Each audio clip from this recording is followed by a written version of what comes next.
Most of what I'm about to tell you should have been said 40 years earlier, Henry Caldwell said quietly at age 83, and that single sentence landed heavier than any warning Michael had heard in his life. Henry had never been a man of speeches. He was built from routine, early mornings, and long drives measured in miles rather than memories. The kind of grandfather who fixed a loose hinge without a word and believed that responsibility spoke louder than affection. He had spent over 5 decades working with his hands, waking before sunrise, commuting nearly 30 miles each way, convinced that providing was the same as being present. To him, silence was discipline, endurance was love, and time was something you earned later. Now, sitting across from his grandson in a modest living room where the clock ticked too loudly, Henry finally began to talk. He spoke slowly, not because his mind was weak, but because he was choosing each word with the care of a man who understood there would be no revisions. He said that life does not announce when it is slipping away. It simply shortens the distance between one doctor's appointment and the next, between one goodbye and the last one you never realize is final. He admitted that he once believed health was a given until the body quietly renegotiated the deal, taking strength from the knees first, then the hands, then the breath after walking just a quarter mile. Henry said he wasted years thinking exhaustion was noble, that rest could wait, and that saying no meant failure, only to discover that the body keeps its own records and eventually collects payment. Michael listened as Henry explained that time is not saved by working harder, because time does not belong to effort, it belongs to attention. He said that most people plan for retirement as if life starts afterward, without understanding that life does not pause politely while you prepare for it. Henry confessed that he believed money would buy freedom later, only to realize later often arrives when freedom costs more than money can cover. He spoke about days he skipped dinners, birthdays, and ordinary evenings, promising himself he would make it up someday, not knowing that families don't measure love in intentions, but in presence measured minute by minute.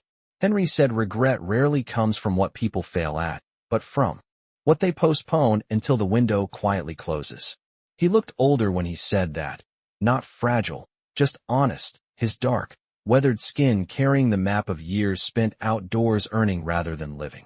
Michael noticed how calm his grandfather was, not bitter, not dramatic, simply precise, as if this conversation had been waiting patiently inside him for decades. Henry ended the first part of his confession by saying that wisdom does not arrive as answers, but as questions you wish you had asked sooner, and the cruelest lesson of aging is realizing that knowing better and doing better are rarely timed to meet. The room fell into silence again, but it was no longer empty, because something irreversible had already been passed from one generation to the next. After that first admission, Henry Caldwell leaned back slightly, as if he had crossed an invisible line he could not uncross, and the silence that followed was not awkward but heavy with recognition. He began to explain that his life had been organized around practicality, not reflection, shaped by the belief that a man proved his worth by staying useful for as long as possible. He talked about mornings that started before 5, coffee poured without tasting it, and highways memorized by heart, driving tens of thousands of miles over the years while telling himself that motion meant progress. Henry said he rarely questioned direction because stopping felt dangerous, like slowing down would expose doubts he did not have time to face. He admitted that he measured success in square footage, paychecks, and reliability, never realizing that those measurements left no space for stillness. As he aged, the world did not collapse dramatically, it simply narrowed. Distances that once felt short became exhausting. Tasks that took minutes began to require planning, and the calendar filled with appointments that had nothing to do with ambition.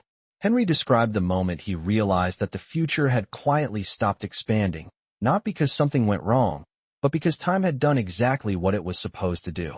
He said that aging was not frightening in a sudden way, but unsettling in its consistency, the way strength fades in inches rather than miles.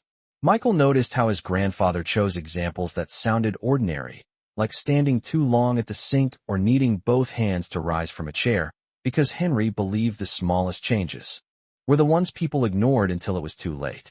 He spoke about friendships that dissolved without arguments, simply because effort was postponed one too many times, and about children who grew into adults while he assumed there would always be another weekend, another holiday, another calm stretch after work slowed down.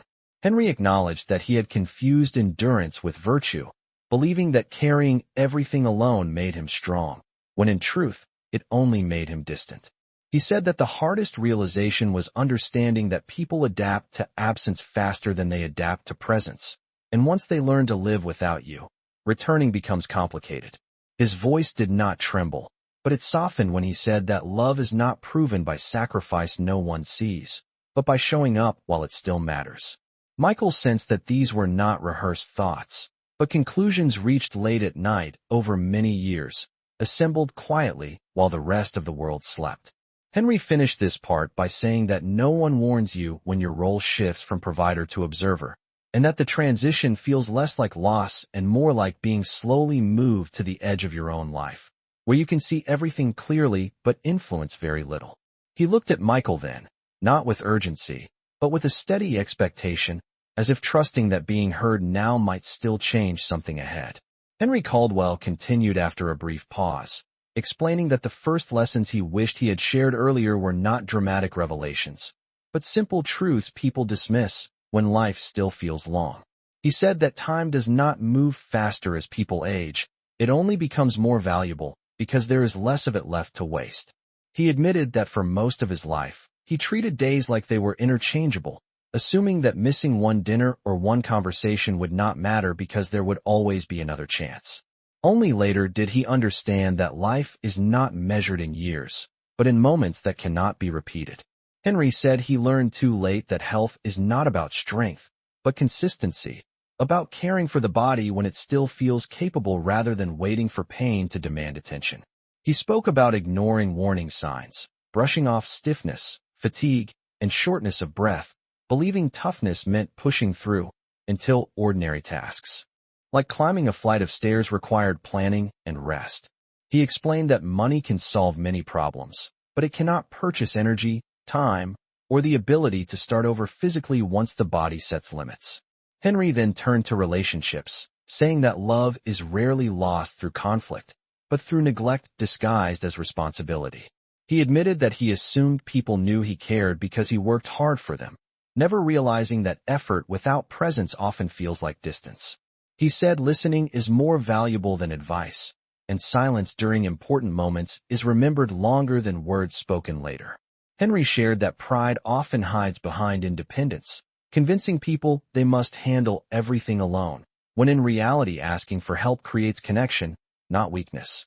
He described how friendships faded because he postponed calls, letters, and visits, always believing there would be time to reconnect, only to discover that time does not preserve relationships, attention does. He explained that fear often wears the mask of practicality, stopping people from changing direction, expressing emotion, or admitting doubt, because stability feels safer than honesty. Henry said he learned that failure is rarely the worst outcome, but regret lasts longer than any mistake.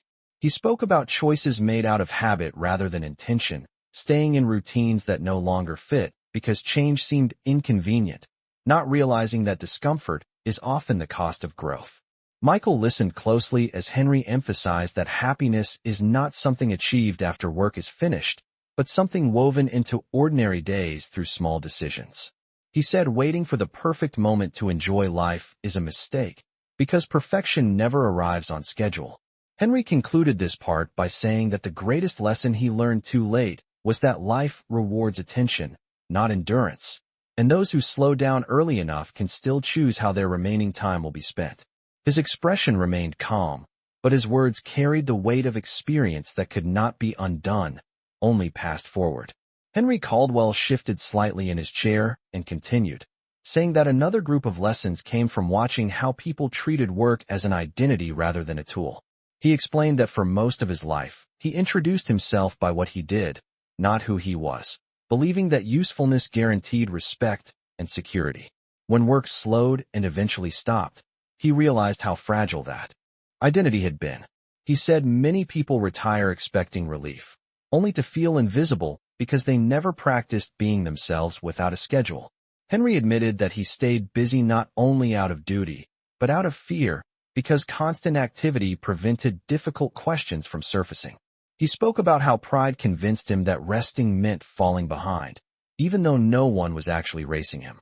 He said that comparison quietly steals contentment, because there will always be someone earning more, achieving more, or appearing more successful, and chasing those standards leads to exhaustion rather than fulfillment. Henry shared that he learned too late that saying no is not selfish when it protects health, relationships, and clarity. He described agreeing to obligations long after his energy had declined, simply because he did not want to disappoint others, only to realize that disappointment is temporary, while burnout lingers. He talked about how routines can become cages when followed without reflection, turning days into repetitions rather than experiences. Henry said that habits should support life, not replace it. He also reflected on how emotional restraint had shaped his relationships, explaining that he believed control meant maturity, when in reality, it often prevented intimacy. He said that expressing appreciation early matters more than expressing regret later, because people remember how they felt around you more than what you intended. Henry acknowledged that forgiveness, both given and received, becomes harder with time, not because wounds deepen, but because pride hardens. He said unresolved tension does not fade on its own. It simply waits quietly until circumstances remove the opportunity to address it.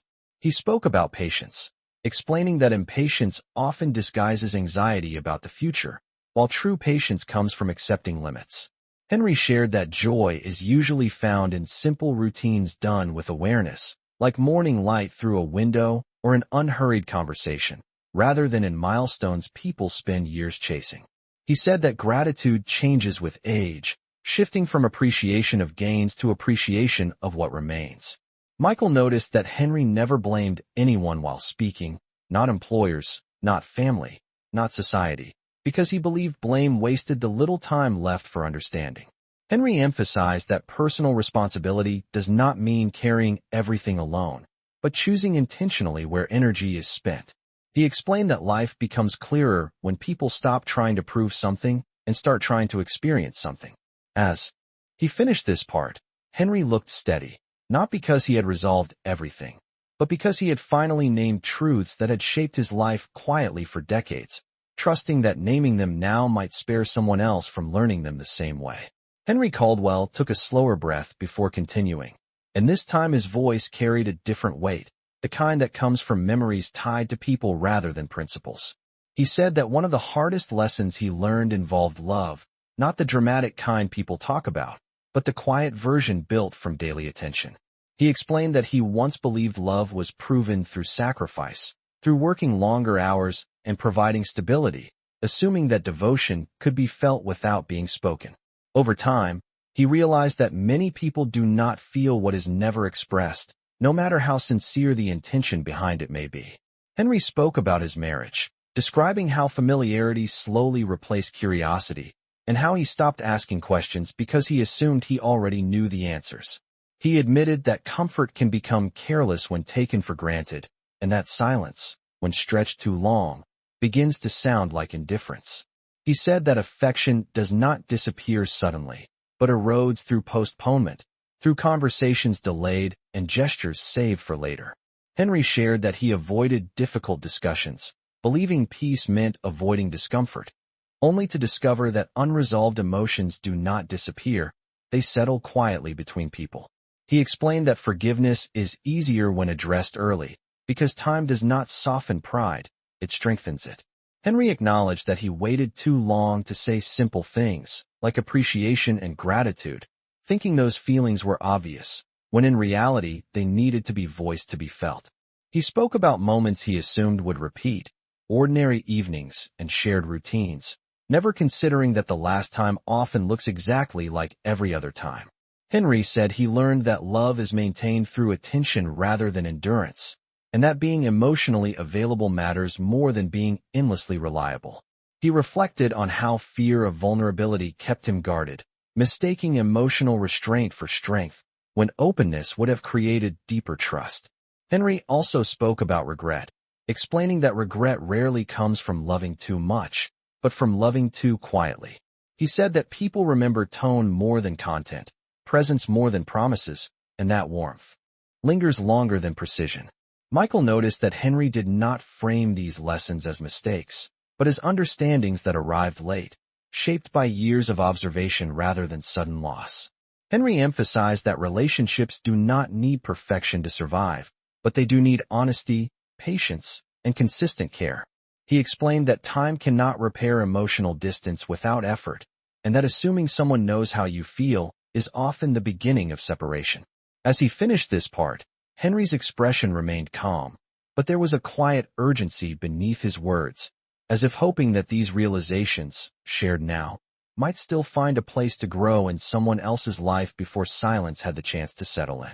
Henry Caldwell continued after a moment, saying that another set of lessons came from watching how quickly roles change within a family once age enters the conversation. He explained that when he was younger, his opinions were requested, his decisions expected, and his presence assumed, but over time those same qualities quietly turned into background noise. He said aging does not remove a person's value, but it does change how others listen, and that realization arrives gradually rather than all at once. Henry described noticing how conversations shifted, how people began finishing his sentences, offering help before he asked, or making decisions on his behalf with good intentions that still felt limiting. He said pride makes this stage difficult, because accepting help feels like surrender when a person has spent decades being relied upon. Henry admitted that he resisted this transition at first, insisting on independence even when it cost him comfort and peace, believing that needing assistance meant losing dignity.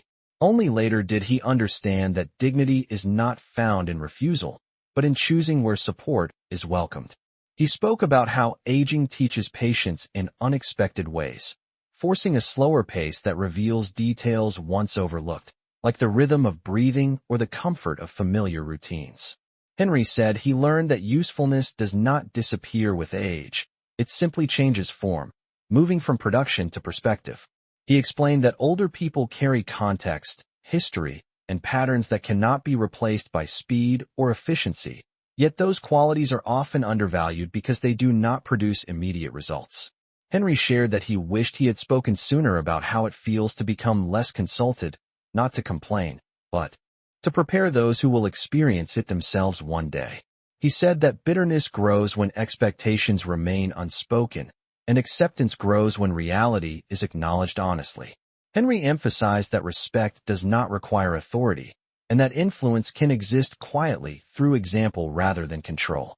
He talked about learning to let others make choices he did not fully agree with, understanding that guidance offered too forcefully becomes resistance rather than support. Henry admitted that releasing control was one of the most difficult lessons, because control once felt like responsibility, but later revealed itself as attachment.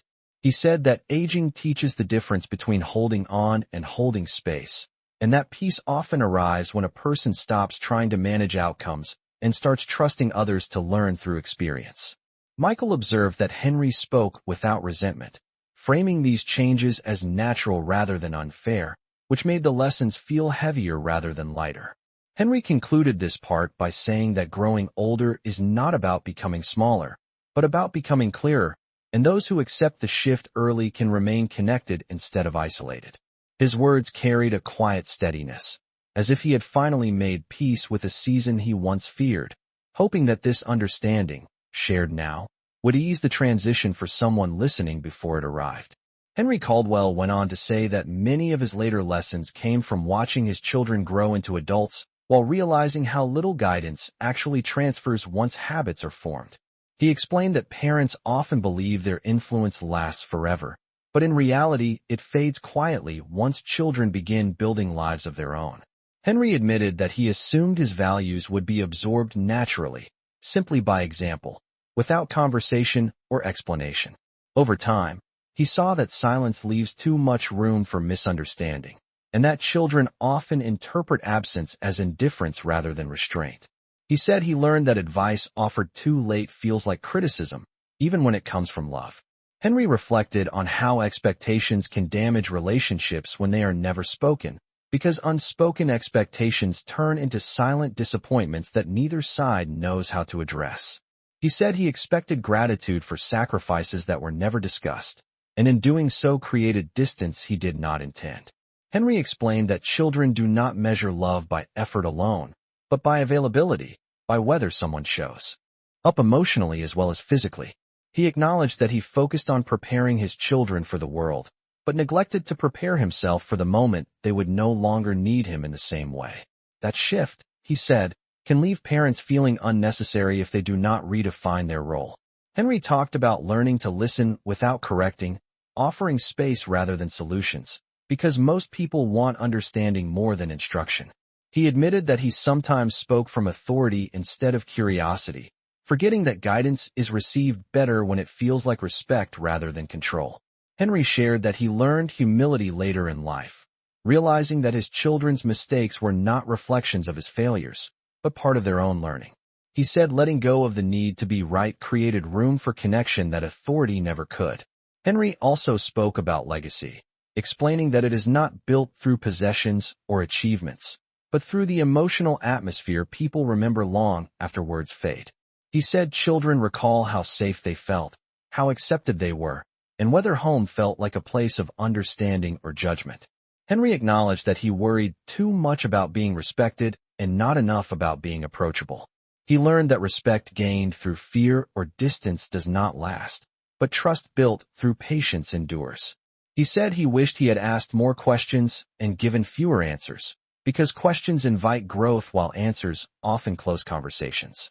Michael noticed that Henry spoke with calm honesty, not trying to rewrite the past, only to understand it clearly. Henry emphasized that it is never too late to listen differently, but earlier listening saves years of misunderstanding. He ended this part by saying that family bonds weaken not from disagreement, but from the absence of open communication, and that presence, once missed too often, becomes difficult to restore, leaving only lessons learned in hindsight. Henry Caldwell continued, saying that the final lessons he wanted to pass on were not about fixing the past, but about learning how to live with what cannot be changed. He explained that acceptance is often misunderstood as giving up, when in reality it requires more strength than resistance. Henry said he spent many years fighting reality, believing that persistence alone could bend life back into familiar shapes, only to learn that peace arrives when a person stops arguing. With time, he talked about how aging strips away illusions slowly, removing the belief that control is permanent and replacing it with the understanding that adaptability matters more than certainty. Henry admitted that he once feared stillness, because silence forced him to confront thoughts he had postponed for decades. Over time, he discovered that stillness was not empty, but revealing, showing him which concerns were essential and which were distractions. He said that many worries lose their power when viewed from later years, not because they were unimportant, but because perspective widens. Henry explained that forgiveness is not about excusing behavior, but about releasing oneself from carrying resentment that grows heavier with age. He spoke about grudges that once felt justified, only to realize they demanded energy he no longer wished to spend. Henry shared that he learned to separate what could be influenced from what could only be accepted, and that clarity saved him from constant frustration. He said that gratitude changes as people grow older, shifting away from appreciation of achievement toward appreciation of continuity, of waking up, of familiarity, of another ordinary day. Henry reflected on how joy became quieter but deeper, found in routines rather than milestones, in consistency rather than excitement. He explained that life does not need to be dramatic to be meaningful, and that contentment often comes from lowering expectations without lowering values. Henry acknowledged that fear of death fades when life feels complete, not because answers are found, but because unresolved urgency softens. He said that the goal is not to avoid regret entirely, but to ensure it does not outweigh gratitude. Henry emphasized that reflection is not meant to trap a person in the past, but to inform choices that remain. He said that many people reach the end of their lives wishing they had been kinder to themselves, less demanding, more patient with their own imperfections. Henry admitted that self-judgment consumed years that could have been spent appreciating progress rather than perfection. He talked about learning to release the need for validation, understanding that approval is temporary, while self-respect must last. Michael noticed that Henry spoke with an ease that suggested these lessons were no longer heavy to carry, but settled into place. Henry concluded this part by saying that a meaningful life is not built by avoiding mistakes, but by learning which mistakes deserve forgiveness, which lessons deserve attention, and which moments deserve to be lived fully while they are still available. Henry Caldwell spoke one last time with the calm certainty of someone who no longer needed to convince anyone of anything, saying that all the lessons he had shared came down to a single realization that arrived far too quietly. He explained that life does not reward speed, strength, or certainty as much as it rewards awareness, and that most suffering comes from living on autopilot while assuming there will always be time to notice later. Henry said that people often chase meaning as if it is hidden somewhere ahead, not realizing it has been present all along in ordinary choices made every day. He talked about how easily people postpone living, telling themselves they will slow down after one more goal, one more year, one more obligation, without recognizing that postponement itself becomes a habit. Henry admitted that he spent much of his life preparing for a future that arrived differently than expected, leaving him well-equipped for responsibilities, but unprepared for reflection. He said that fulfillment does not come from controlling outcomes, but from participating fully in the moment as it unfolds. Henry emphasized that attention is the most honest form of respect, whether given to work, relationships, or oneself. He spoke about learning to notice small signals, like fatigue, irritation, or quiet satisfaction, because they reveal truths people often ignore while chasing larger ambitions. Henry explained that listening carefully to life early prevents many regrets later, because discomfort often carries information meant to guide change. He said that courage is not only found in bold decisions, but also in the willingness to pause, reconsider, and choose differently before damage accumulates. Henry reflected on how easily people confuse busyness with purpose, believing that a full schedule equals a meaningful life, when in reality, meaning comes from alignment rather than activity. He shared that simplicity became more valuable to him than achievement, because simplicity allowed space to breathe, think, and connect. Henry acknowledged that mistakes are unavoidable, but repeating them out of pride or distraction is optional. He said that kindness toward oneself matters as much as kindness toward others, because self-criticism drains the energy needed for growth. Henry spoke about how late understanding can still carry value when passed forward honestly, even if it cannot rewrite the past. Michael sensed that this conversation was not meant to inspire urgency, but clarity, a quiet invitation to pay attention sooner rather than later.